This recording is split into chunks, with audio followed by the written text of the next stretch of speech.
I didn't realise that with one good Saturday session I would finish the game. What a fun game it was. From start to finish it was just full of humour and wit. This game is a testament to the fact that a game doesn't have to be long to be good.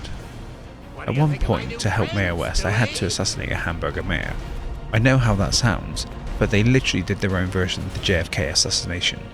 At every turn the game was totally irreverent towards the subject it had.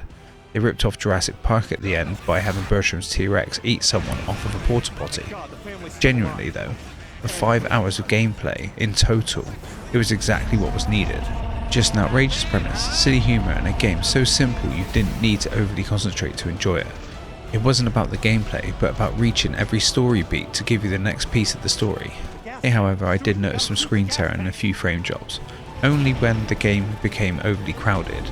Otherwise, the art style held true. Cel shaded graphics, again, I will say are absolutely timeless. They will never go out of fashion. Funnily enough, the background music in some spots got better.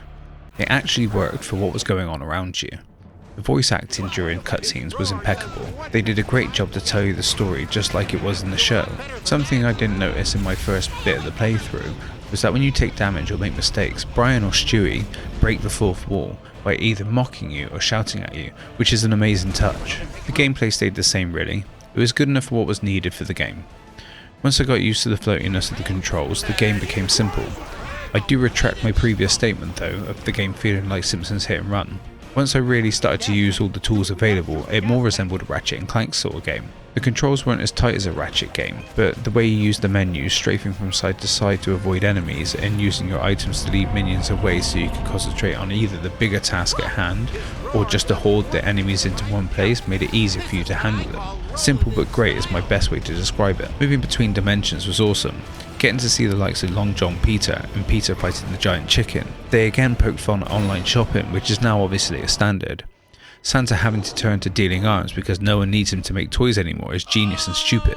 All of these things ultimately meant nothing though, because Bertram was only doing this so his assistant could gather the true army whilst we were preoccupied elsewhere.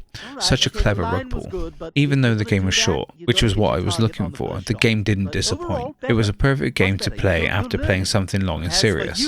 It ticked every box for me. Was it perfect? No. Was it a masterpiece of storytelling? Not anything that will make me sit back and reflect on what just happened. But it was a perfect light-hearted game that its only reason it was made was to give you a laugh, which is priceless.